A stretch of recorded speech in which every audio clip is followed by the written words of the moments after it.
Righto, I think we're going to get started, if that's okay. Hello and welcome to the Bad Sydney Crime Writers Festival 2025. Thank you to the Sydney Mechanics School of Arts for giving us a new home while the State Library is being renovated. Welcome also to those joining us on Zoom this afternoon, including those throughout New South Wales who are watching from your local library. Before we get started, I would like to acknowledge the Gadigal people of the Eora Nation as the traditional owners of this land, and I would also like to pay respect to elders past and present. My name is Claudine Tinellis. I'm a writer and a podcaster, and I'm delighted to welcome you all to the Henry Carmichael Theatre today for this exciting panel discussion with authors Alison Booth, Madeleine Cleary and Pip Fioretti. So let's welcome them all today.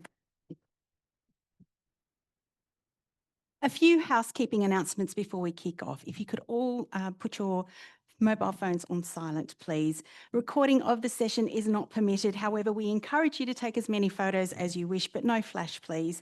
We'd love for you to share your photos on social media. Feel free to tag Bad Crimes Sydney on Insta or Facebook, or use the hashtag Bad Crimes Sydney on X.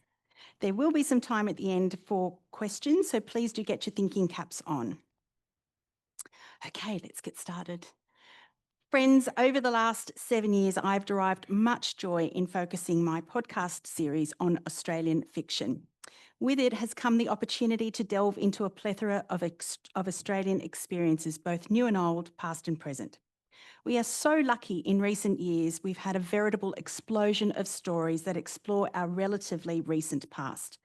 Stories that have challenged what little I understood about our beginnings, our development, our environment and coming of age, and contributed to a greater appreciation of previously hidden women's stories. These meticulously researched books have operated to lift the veil on aspects of a mythologised or romanticised version of our past. They interrogate the space between truth and fiction, evoking the sights, sounds and smells of a bygone era. Tales written by talented authors like the women sitting alongside me today. Alison Booth, writing as A.L. Booth, is the author of 8 novels that includes titles such as A Distant Land, The Indigo Sky, Stillwater Creek, The Painting and Bellevue, amongst others. Born in Melbourne and raised in Sydney, Alison is not only a novelist but an award-winning academic and emeritus professor at the Australian National University in Canberra. Alison is a fellow of the Academy of Social Sciences in Australia and can not only write terrific fiction, but has published extensively in scientific journals. Alison's latest novel, Death at Barumba, is published by Ventura Press and is in fact Alison's first foray into crime fiction.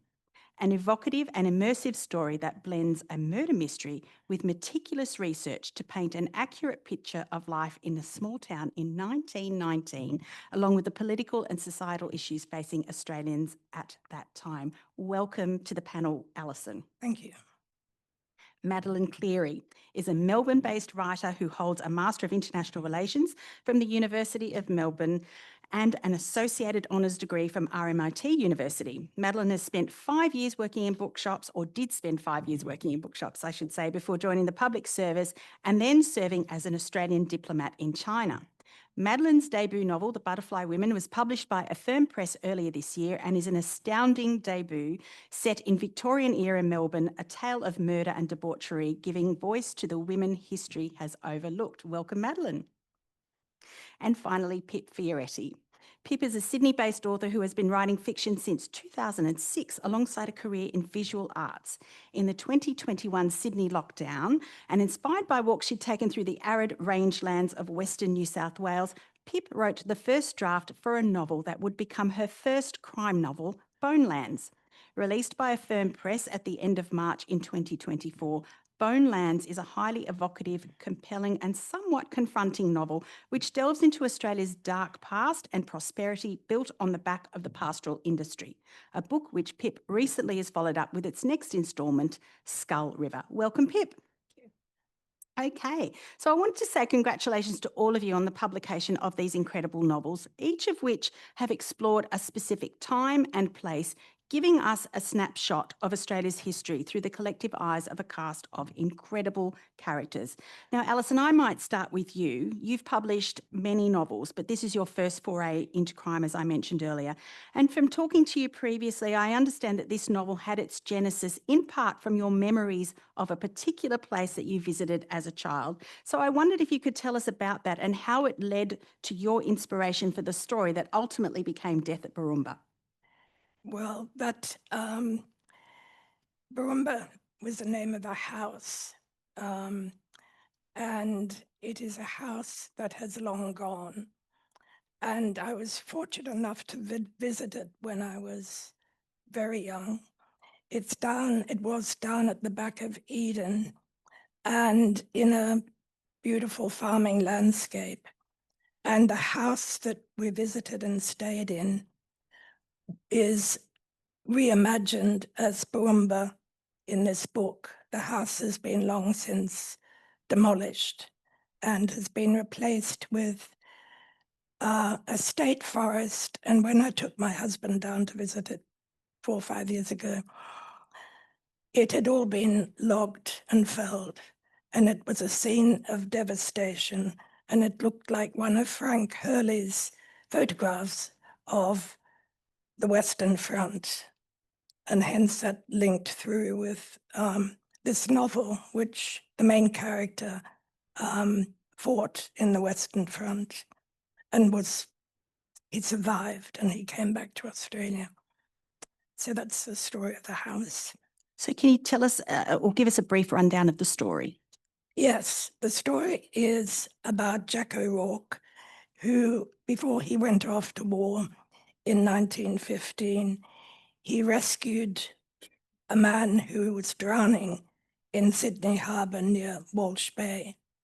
He was just walking along and he saw 2 youths attack this old guy, Sam Lomond was his name, and pick his pockets, pick up his suitcase, toss it into the harbour, and then push him into, and Jack rescued him, being the brave young man that he is. And then after that, he went off to war. And when he came back again in 1919, at the end of 1919, because that's when the flu epidemic allowed soldiers to get back to Australia. And when he came back then, he discovered, to his great surprise, that he had inherited this property, Barumba, down the back of Eden, in the escarpment area at the back of Eden. And he immediately thought he should go down and have a look at it. And he was pretty shocked that his benefactor was the old man he'd rescued. And he went down to look at it and he discovered that Sam Lomond had been brutally murdered.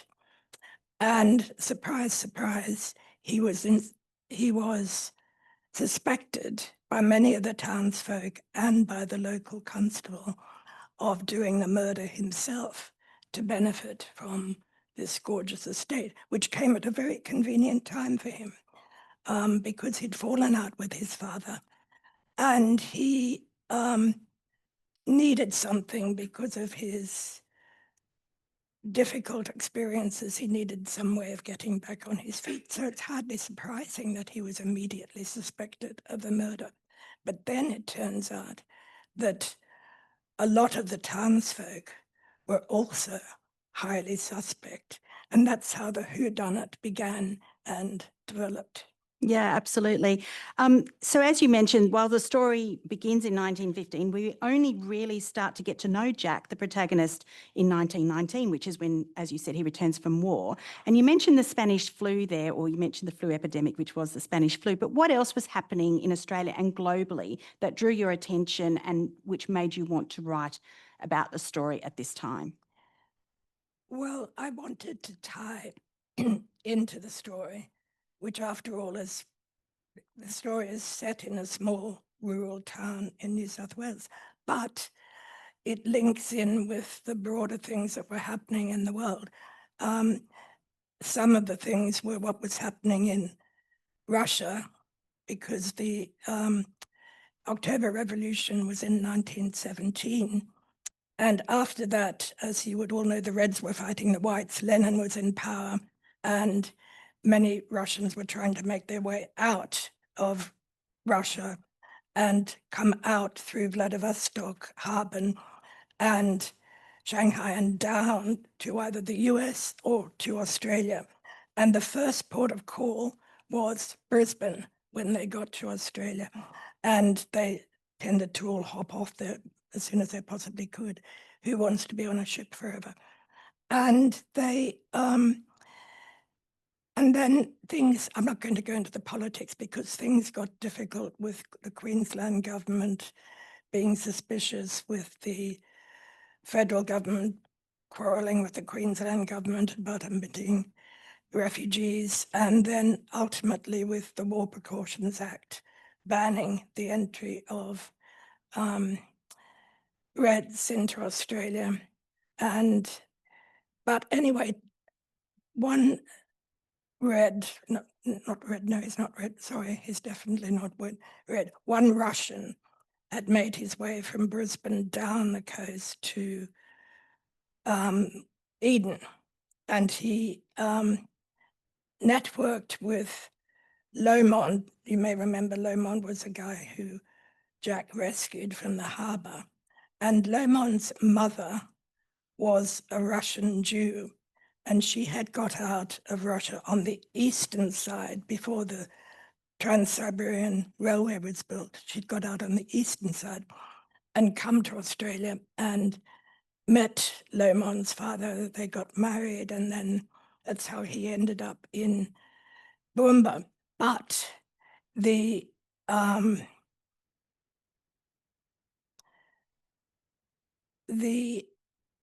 Lomond, through that, had a connection to other Russians in this network of refugees. And so that's how one of the principal characters in this book, Rusky, had got to the village next to Boomba. Yeah, thanks so much. Now, Madeleine, your book explored the plight of women in the mid-1860s in Melbourne, some of whom worked in a high-class brothel. Now, I understand that it was actually your own family history that inspired this story. So I wondered if you could tell us a little bit more about that and how this set you on the path to writing The Butterfly Women. Thank you. Yes. Also, can I say that Sydney's weather has really welcomed me? I'm from Melbourne and it feels very Melbourne-like outside. So on the flight here this morning, the flight attendant said, "Welcome to Sydney, where the weather is miserable." And everyone laughed. I was like, yes, so the story about the inspiration behind the Butterfly Women, it's an interesting one. We had no idea about our relations past. I think my dad knew from his grandmother, but other than that, there was a bit of a gap in the family history. And so it was back in about 2014, and Dad had just started getting really interested in Ancestry.com.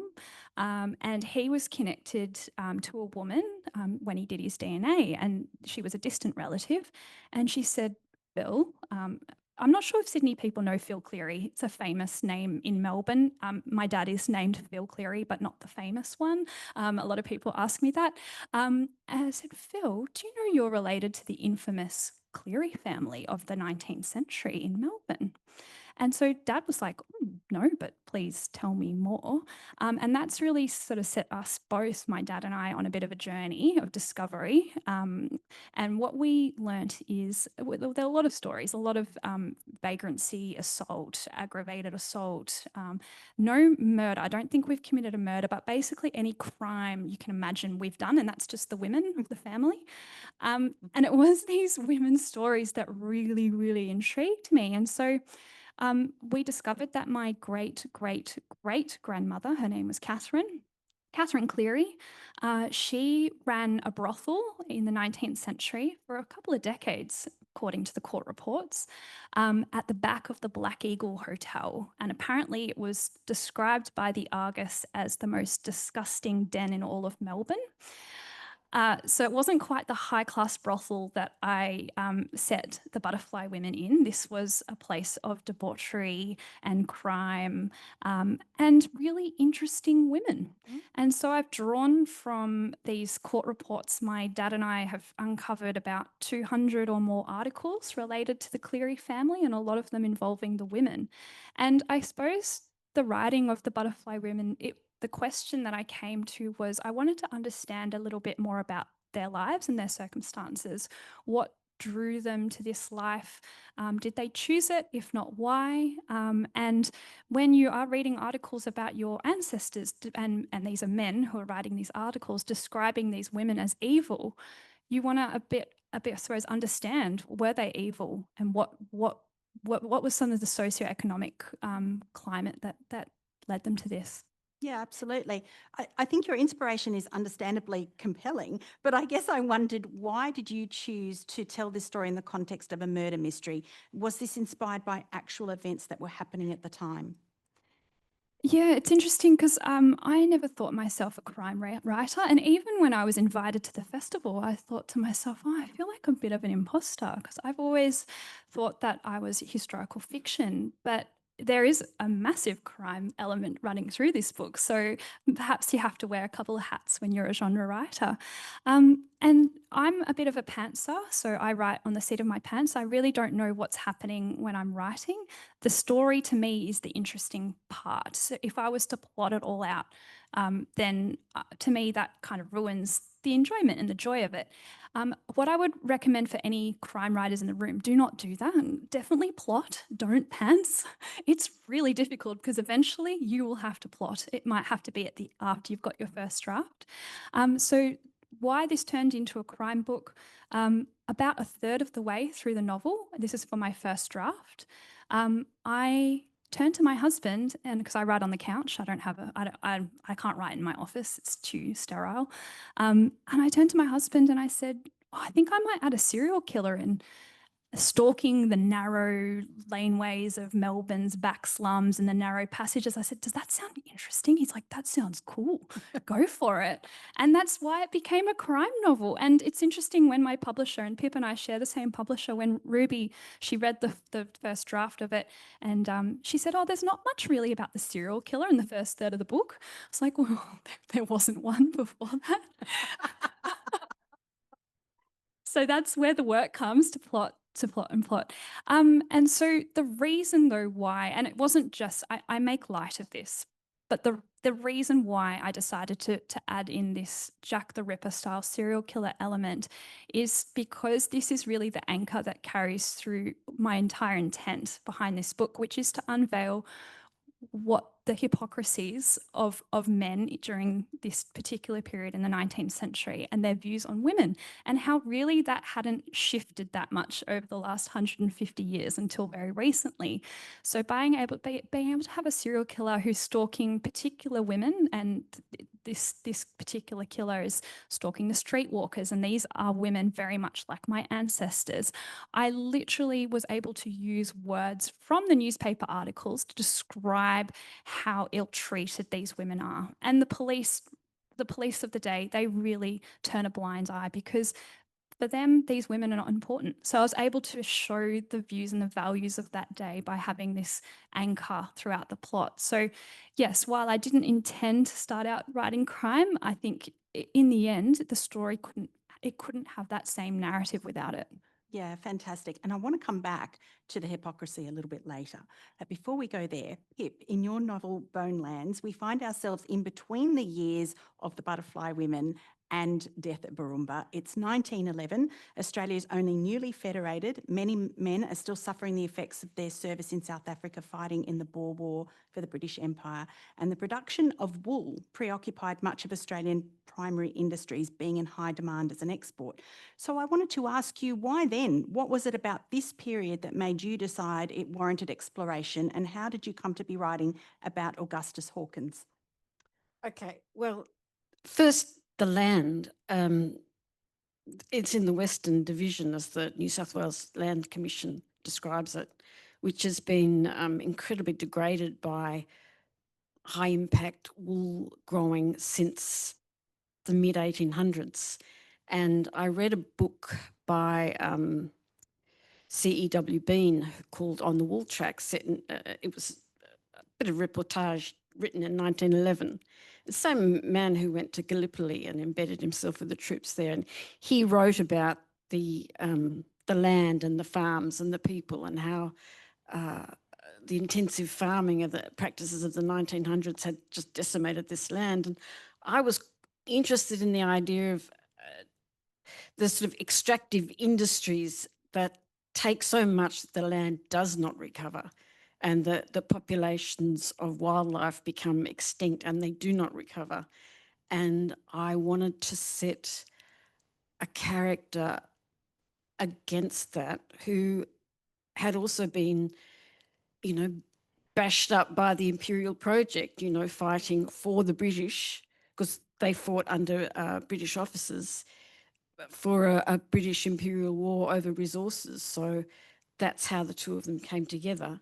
And the crime itself that he gets caught up in, I put that right near King George V's coronation, just to sort of, bring in the empire, because we were part of the empire then. And so, yeah, that's how it all coalesced. So tell us a little bit more about the story. Well, it's written in first person, and it takes the point of view of Gus Hawkins, who is a Boer War veteran in his early 30s who was badly injured and saw some atrocities there which turned him against the empire.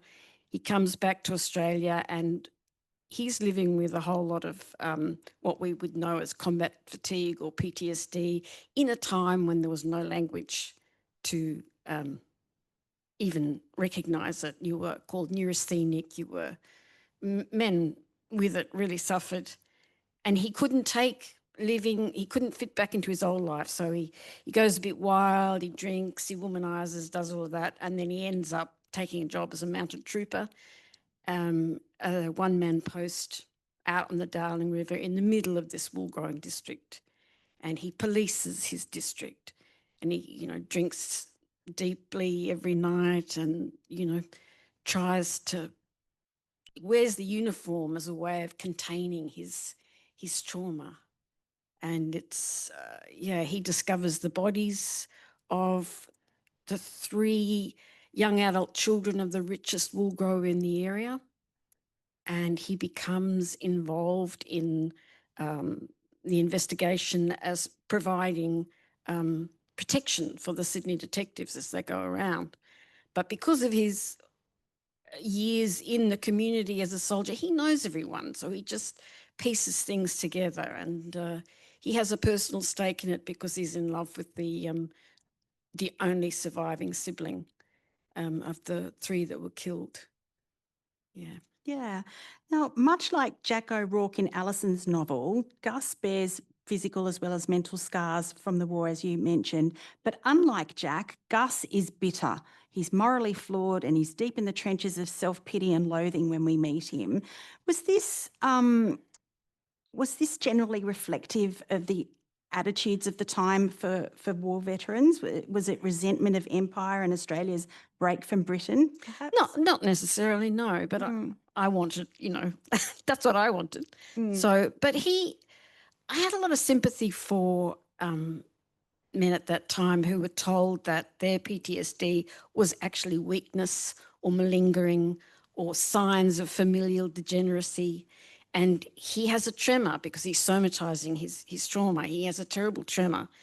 And finally, his father, who's trying to be tolerant, tells him to pull himself together, and he can't. Yeah. He just can't. So instead of continuing the humiliation of being around people, he takes off, and he's estranged from his father. And he's bitter, not so much because of the injuries. I mean, if you go soldiering, and he was an officer, that's what happens. But what makes him bitter is the atrocities that he saw committed by British troops, and the terrible crushing disillusionment of growing up with the whole, public school, British public school ethos that we imported here of you know, how sweet it is to, you know, die for your country and that sort of gentleman warrior ethos. And he sees how these people actually behave in the field, and he feels cheated. It's a lot like American soldiers in Vietnam. They feel cheated by their ideals were just shattered by the cynicism of the government that sent them. Yeah.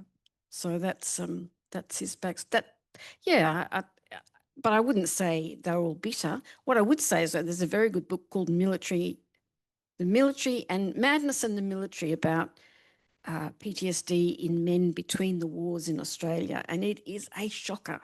You know, the way that they approached men, there was not like the, you know, the Regeneration trilogy, Pat Barker's book about, you know, the British poets. Out here, the thinking was more brutal, and these men were pushed back out of sight into the home and labelled as malingerers. Alison, do you want to comment on Jack's experiences? Because as I alluded, he also suffered trauma and injury in the trenches of the battlefields of the First World War, but his attitude was a little bit different to Gus's, wasn't it? Yes, it was. He was a boy from an orchard. The family business was an orchard. And like many Australian boys at the time, when the First World War came around, it was viewed as an opportunity to have a great adventure and to go off to war, get paid 6 shillings a day, which was a lot of money in those days and more than the English soldiers were paid. And everyone thought it was going to be over in a few weeks. And if you think of the lives of these country boys on farms, when their prospects were that they would not officer material, that their prospects were that they would work on the farm, take over from their dad, stay on the farm all their lives and never have much of an adventure. And so when, for boys like this, the call to war came up, Jack viewed it like many others as a great opportunity to go off and see the world, get away from dad and his pushing you into the family farm. And then it became a nightmare when it turned out to be quite different from that. And Jack was lucky to survive, put it that way. So many of those he went off with didn't.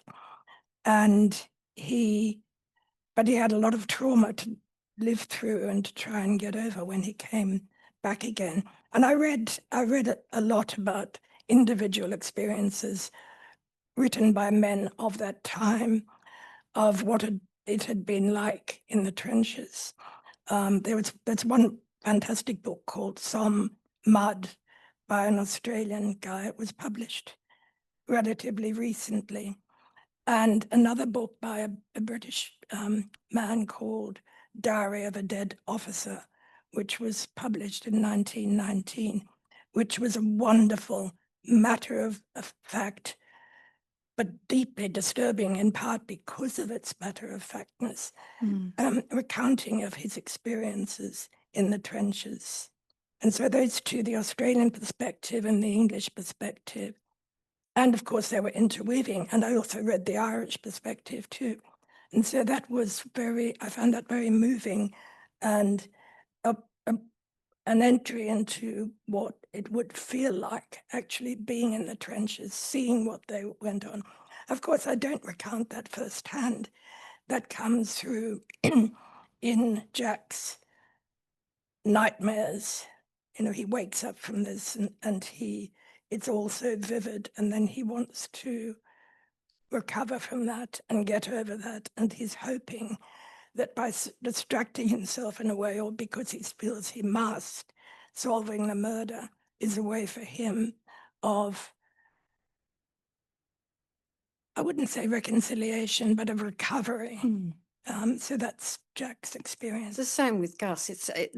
Solving the murders is a way of taking control of things again.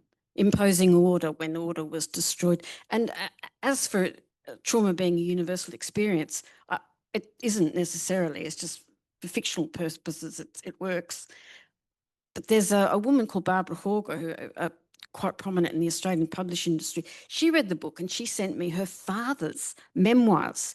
He had her when he was 67 and she's 82 now. So she sent me a copy of his memoirs. He served in South Africa and they were extraordinary. He had a ball. He just thought it was a lark from start. I mean, maybe there was, rose-coloured glasses or something, but when his tour finished, he went to England and tried to sign up with someone else, and he had a real sort of swagger and larrikinism to him. So, and went home and got stuck into his job. So it wasn't universal. Yeah. So interesting, isn't it? Now, common to each of these novels is the fact that setting is as much a character as any of the others. And Madeleine, the slums of Melbourne, where your story takes place, is a colourful, dirty, dangerous place, yet teeming with life. And what goes on inside the walls of the brothel for the women is as important as what is happening outside. And also, I felt that central to the setting was the ever-present Birrarung or Yarra River, which flows not far from where the central events of the novel take place. So I wondered if you could talk to us about this decision to explore the slums in the novel, the streets your characters wander through on foot, but also talk to us about the river and its importance, which to me felt like an overarching metaphor within the narrative. Yeah, someone described it to me, which I think is true, that it's like a love letter to Melbourne, my love letter to Melbourne. And I guess some context, I wrote this story while living in China. So I wasn't living in Melbourne. And I read the bulk of it at least. I'd started an early draft of it in Canberra as well. So it had followed me in my journey away from Melbourne. The first draft of it, I actually spent the first 30,000 words writing the journey from England to Van Diemen's Land in the 1830s.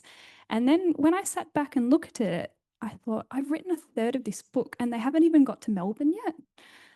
And that made me really reflect on what the meaning, well, what's the point of this book? And this book is actually, Melbourne is a central character in the novel. And I'm talking to a Sydney audience. This is the first time I've spoken to a Sydney audience, and I do love Melbourne. I also really like Sydney as well. So I'm not one of those Melburnians that's a bit snobbish about Sydney-siders. I really do like Sydney. Woo! Especially the train. Train's amazing from the airport. But I suppose, so what happened in 2019 is I put down those 30,000 words, and then COVID happened. And then I was posted to China during COVID in 2020, which is an interesting year to go to China, I must say. Maybe there's a memoir in that in future. And it was there, so it wasn't until 2022, so I was still living in China, when there was a book that came out called The Women of Little Lon by Barbara Minchinton. She's a historian. She was assigned to the archaeological digs in that particular area of Melbourne known as Little Lon, which is the northeast part of the CBD. And I read this because there was so little about the women's stories from a non-fiction perspective and from a fiction perspective. And when I read this historical account, I just, if the writer's in the room, you understand it's like an effervescence. You just get tingles. And I read it in a day, and suddenly the characters came to me really clearly. And this novel is told from 4 women's perspectives. A journalist, a brothel Madame Laurent, a poor Irish immigrant servant, very similar to my own family, and a woman who dresses in her husband's constable uniform, polices his beat when he's drunk, which is based on a true story of a woman. And I don't know where they came from, but they just came very intimately. And I realized I had to start this book in Melbourne. So I threw out those 30,000 words. This is a long answer to your question, Claudine. So I started this book in Melbourne, and suddenly the story just came out. But what I had to do is, because I'd done about 5 or 6 years of research, going to the libraries, just trying to work out what to put in, because there's so much you want to put in. You really have to carve it back. And so, yeah, that's where it came from. I think I wrote it away overseas, away from my family. I couldn't come back home, couldn't get on a plane. I felt this connection to a city that had been my home for many years, but hadn't been my home for about 8 years. And I was able to trace their footsteps through the city. And I finished it actually when I came back from my posting. I'd had a terrible bike accident in China, and fractured my jaw in my last week of my posting. So I ended up back in Melbourne, not Canberra, on my parents' couch in Melbourne. And that's when I was able to finish the book and then walk the streets of Little Lon. So Fantastic. that's a long answer. A good one.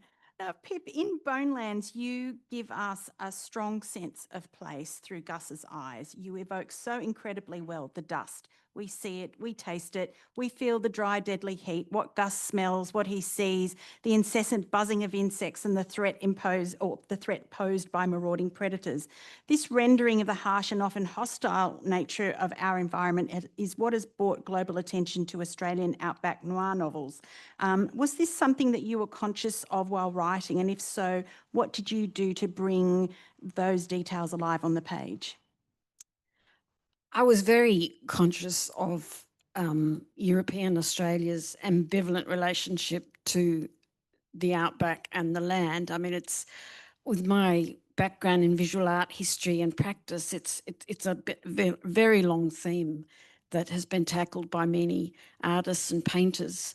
I read Don Watson's The Bush and Kate Holden's wonderful book, The Winter's Road, which really really impacted me on my understanding of our attitude towards a hostile, unknowable land. And we only knew it, or they only knew it, those wool men, as a resource to be exploited.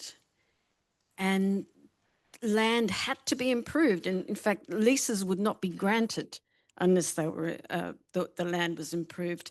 And this is an attitude that is deeply embedded in the Australian psyche. You know, what's the point of a bit of bush? Let's put something there and make it better. We still think like that. And I'm just going to wheel out a personal anecdote that I've wheeled out before. Is my grandfather Jack went off to fight World War II. He went to Palestine with the AIF, and before he went, he wanted to come down from Forbes and come to Sydney and buy some land so he could build a house when he got back. And he went to Bondi and he said, they wanted to sell me half acre of sand dunes for £5, He said, what can you grow on that? And that was his attitude. I mean, of course, now we see land as a financial instrument. It is not something that you must be able to make it work or grow or produce. And that's deeply embedded still, as Kate Holden's book wonderfully points out about, the land clearing and the getting rid of the bush, getting rid of the koalas, getting rid of all that and making it pay. And that really informed me as I was writing it, particularly when you read about the kangaroo shoots they had and the way they killed all the wildlife, which were seen as vermin by everyone. It was just mass slaughter. And they really thought they were doing, it was God approved of grazing. This was, what God wanted us to do. So yeah, it was very, very high in my consciousness of depicting that land that has given all it possibly can and is actually dying, and they're still flogging it and still killing. And how does this attitude reflect people's relationships and people's ability to be cruel to one another? Yeah, indeed. I am conscious of the time moving on, but Madeleine, this was also something that you addressed in your novel to some extent, the damage done to the river. And I mentioned the I river. realised I forgot to talk about the river. Yeah, so, I mean, why was that something that you wanted to explore in the novel? Yeah, it's an interesting one. Again, I don't plan, so I don't really know where I'm going to take it. But the Birrarung, the Yarra River, the Melburnians have always had a very complex relationship with the Yarra River. We've kind of, the city itself is actually turns away from the river.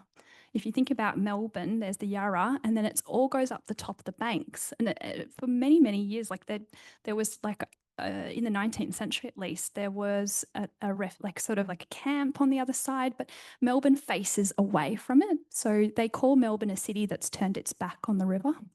And that's because it has always had the reputation of being highly polluted. They particularly downstream had a lot of tanneries and factories, butchers, pollutants. But there's also the place where we drew water from for many years as well, before we had a fresh water supply in 1860.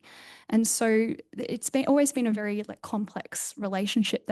Elizabeth Street back in the day used to be a tributary and would flow into the Yarra River. So it would often flood. And Melbourne has not had, well, we did not have any form of, so basically open gutters, no sewerage system until 1880, which is a long time. And so effluent would flow down into the Yarra. And so all this destruction, this sort of in the name of progress, of building this city, we've got the gold rush, we've got a huge amount of people coming into this city, and previously it had just been a colonial outpost, and now it's this city in comparison to New York and London and Paris, but it hadn't kept up. And the way that the Yarra or the Birrarung had been described before colonisation was a river running clear. And so I really wanted to use the Yarra as a way to reflect that nothing gets in progress's way when it comes to, this building of this great city, not even the river. There used to be a waterfall and they called it the Falls. And Yarra is actually a word that means falls, but the actual river's name has been Birrarung, but it was a misnomer. And they blew it up because they wanted boats to have access to upstream. And so this, for me, was a useful analogy because I'm obviously talking about white women in a colony in Melbourne's history, and it's a very dark and complex history, but I wanted to reflect that. Yeah, fantastic. So thinking about time and place, which is the subject of this panel discussion, I think it's fair to say that in the eras in which these novels are set, it was a man's world. Women were objects, either as property in the form of wives and daughters, or objects from whom men could take pleasure and whose own desires and opinions seemed not to matter. Now, Alison, it's not a particularly prominent theme in your book, but there are hints that women were meant to know their place. So I wondered if you could talk about that a little bit in the context of Warrawalong. Yes. Well, there are many avenues down which I could go, but I just want to mention the one of the main female characters, who she runs a printing press in Warrawalong, and she came originally from Sydney. And originally I was going to have the novel from her perspective. She's a very feisty, strong young woman, 10 years older than Jack. And she,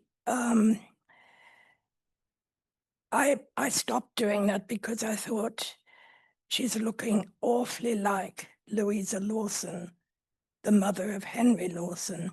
So I thought, I'm not going to go down that avenue, because the thing from my perspective, about writing historical fiction is that I want it to be fiction. I want to get the constraints of history right and tell the broad story that I want, but I want the characters to be entirely fictional, not to be modeled on somebody I've read about somewhere else. So there's at least one very strong, feisty woman making her own way in the world and doing it very well. But there are also other women in the town who've become strong, having lost their men. And here they are, they're left without a livelihood, without an income. And so the washerwoman, for example, with all the red-headed children, one of which, our hero, befriends. So she's become a very strong woman in this town situation. And there are various other ones as well. I mean, women, I think, have always managed to get their own way to some extent. They just use different tools. So, for example, you might have prostitution, or you might have other things that are open to women. But I mean, my research it has been about women's position in society. So I didn't want my novel to go following that through too much because it can be read about elsewhere. But there are strong women in there. And yeah, does that address your question? Yeah, and I guess I was also thinking of perhaps you know, the lawyer's wife, for example, who, you know, on the surface didn't really have many choices. I mean, her life was kind of dictated by his routine and his realm. It certainly was. Mm. And she was not going to let that stop her. She's a piece of work. As somebody who read the book said to me, I really like her, but she has chosen to pursue a different avenue to get her own way. And she's very artistic, so I felt so sorry for her. Imagine being very artistic in a beautiful town which you're longing to paint, and your husband wants you to come in and type in the solicitor's office. So life is tough for her. And there are some other women who are, the grazier's wife, yes, but she has all the money. She inherited money. And she's keeping tight hold over that money. So her husband, the grazier, is having to go down other routes to get more money. So these women are by no means easy to push around. They're working within the system as much as they can. Yeah, absolutely. Pip, what of the world that Gus inhabits? I mean, what was the plight of women in Kalpa at this time? Well, all through Australia at that time, class was a very, very powerful historical force. And as you can see in the novel, class and intersects with gender to create terrible inequalities and suffering. Say from the rural poor, there were no social benefits at all, and not much was understood about food and nutrition, and rickets and all sorts of scurvy was, you know, all through the bush. And then at the top, you've got the daughters of the wealthy men who have less freedom, they have comfort, but they are basically like to be married to the sons of other rich men in order to shore up fortunes and expand fortunes. So they don't really have much agency over their lives at all. And then there's Kitty in the middle, the school teacher, who's trying to make it on her own, but she can be, and she is, knocked down by the system for stepping out of line. So it was a really tough world for women, particularly tough for women. I mean, it was tough for everyone. But women's,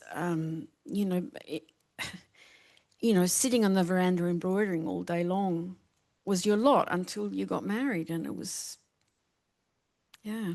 Yeah. Even in the descriptions, the way we describe women, the grazier's wife, the lawyer's wife, the drover's wife, you know, it's that way of describing. Yeah. Since you're talking, Madeleine, your story certainly explores this kind of attitude towards women, but it also turns this attitude on its head in many ways, because far from being women who rely on men to support them, the women of Papillon, the brothel that the women worked at, are business women and lead very independent lives. Even Mary, who impersonates the drunken husband as a police officer, leads quite an unconventional life as a woman of the time, doesn't she? Yeah, and this is what surprised me, I think, when doing the research, is how independent women were in 19th century Melbourne just after the gold rush. If you think about it, Melbourne is a city that has lost its men. Most of the men have abandoned the city and have gone to the goldfields to strike it lucky. And of course, a lot of women also did go with them, but a lot of women remained behind. And so there were a lot of opportunities for women. And so in particular, women of, well, my ancestors, they I suppose didn't have a lot of choices, but also some of them probably did choose prostitution because you could be a needle worker, or you could wash clothes, or you could sew, but there wasn't a lot of other options for, particularly for married women who were immigrants and who were illiterate, which is my ancestors. So prostitution offered pretty good money, and it might mean the difference between putting food on the table for your children or not. And so there was a lot of opportunity. The brothel Papillon, which is this it's called a flash brothel. It's a very high class brothel, was very much inspired by Madame Brussels.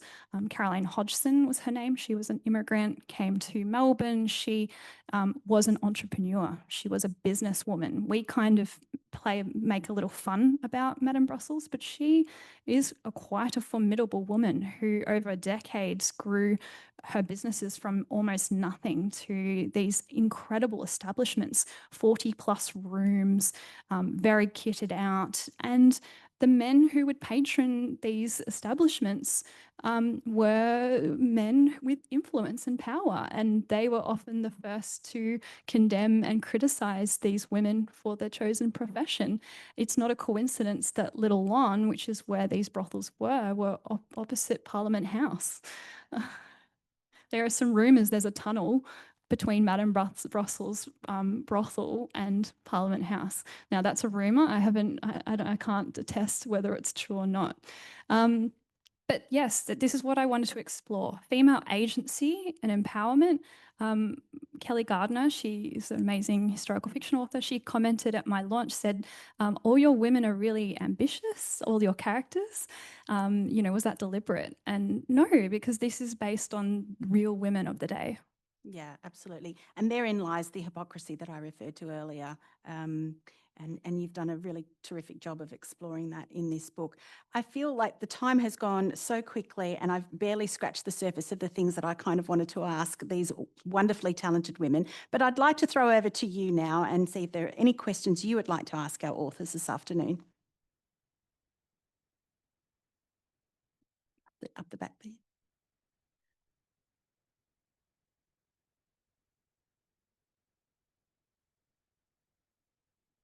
Thanks for a great session. It's on the theme of hypocrisy, which you just finished speaking about, Madeleine. Writers who write about hypocrisy invariably get into some kind of trouble. Has that started for you yet? In what way? Define trouble. Well, that's a big term, but usually there's some pushback. I love the theme of hypocrisy in writing. I love it. It's a lifeblood. But have you found that people have given you a bit of grief about it? The only people that have given me grief are men, actually, in audiences like these. And it's interesting, often the first people to put up their hands at my events are men. So when you put up your hand, I was like, oh, this is tracking, this is interesting. And a couple, and not to single you out, sir, at all. I'm glad that you're here. You're very welcome. But a couple of the comments have been, why don't you have any good men in your books? Can you write in a good men like once? And I just feel like, well, we've had hundreds of years of good men in books. So why not write a few good women and focus on them? So, however, in my next book, I have a good man, and I don't know if it's influenced by. I mean, there are good men in my book. Oh, yeah, say that there is definitely at least one good well, man in but the book. I mean, he's pretty dull and boring, though. He's kind of like a Mr. Darcy-esque kind of character. So I've got a character in my next book who is a man who is a little bit fun. So does that answer your question? Thank you for it. I didn't mean to single out. Apologies. Any other questions? No? Well, I have a few more. So I guess I wanted to ask you each what's next. So maybe we could start with you, Alison. what's next. I never talk about what's next because it might turn out not to be next. And you've sort of committed yourself, so I prefer to leave it open. Okay, terrific. Now, Pip, you've had another book out since Boneland, so I wondered if you could tell us, it's a continuation of Gus's story, right? That's correct. It's called Skull River, and it is a continuation of his story. He goes back to the east, can't make it work, so he accepts a posting to a small town based on Sofala near Bathurst, where he is on his first day in the job. He and a junior trooper are ambushed, and the junior trooper is killed in front of him, and the police, he turns around and the police station's going up in smoke, and it's his first day on the job, and he has to work his way through this. And it turns out to be a very traumatic few months for him. But what I wanted to do was just, they say with your main character, you should chase them up a tree and throw rocks at them. And when they start to come down, you set the tree on fire. So I just wanted to throw all this stuff at him and see what he does. Yeah. So I got him through that. And now I'm working on the third and probably the last in the Gus Hawkins trilogy. And we're looking at what happened to Flora. Where is she? What's going on? And it's a look at, and it's quite an excruciating thing to research, is women and madness and mental health and the way misogyny has dominated that field. There's good men in it. There's bad women in it too. So there's just people in there being themselves. But it was something, because I looked at the colonisation of the land, the gold, Sofala being an old gold town, that's, there's another extractive industry, and then looking at the colonisation of women's bodies as being for childbearing. So that's where I am at the moment. After that, who knows? Fascinating. Madeleine, you alluded to the fact that you're working on another book. Is there anything you can tell us about that? I'm not sure if I'm allowed. Is anyone from Affirm Press or Simon & Schuster in the audience? I don't know. That kind of makes it, it's being recorded. Oh, well, it doesn't matter. I'll just reveal it anyway. I'm writing, so I've just finished the first draft of book 2. It's set in Melbourne again in the late 1870s, and it starts with a drowning in the Birrarung. Inspired by my great-great-aunt, Mary Cleary, who drowned in the Yarra River. Her sister-in-law said someone pushed her, a man pushed her, a bad man pushed her. But the death was recorded as a suicide. So it's going to explore a lot of women's deaths in history have been recorded as suicide when it has not been. So it explores that concept. So it starts with the drowning, and then it's all set in and around a spiritualist bookshop, because spiritualism had really taken grip in Melbourne in the 1870s and 80s. So seances and mediums and spiritualists. Yeah. Sounds absolutely fascinating. I guess I have one other question. If nobody else has a question, I can proceed with this final question, and we'll leave you on this. But I wondered if you each found challenges or faced challenges in writing historical crime, and if so, how did you overcome them? Alison? I had a lot of trouble writing historical crime. I had trouble finding out who did the murder. So I had all these suspects lined up and at least 4 or 5, possibly 6, could have done it. And I worked my way through, sorry to keep you awake, Petronella. I worked my way through and eventually narrowed it down to 2. And then at the end, fortunately, I found out who did it, but then I had to go back and rewrite earlier books, earlier chapters, because it has to all tie together. So that was a great adventure. And another thing about this novel, unlike my earlier ones, was that I, as you can tell from that anecdote, is that I hadn't fully worked out where I was going until I got to the end, With the other books, I've known pretty much where I'm going, and I've known the last scene as well, the last chapter.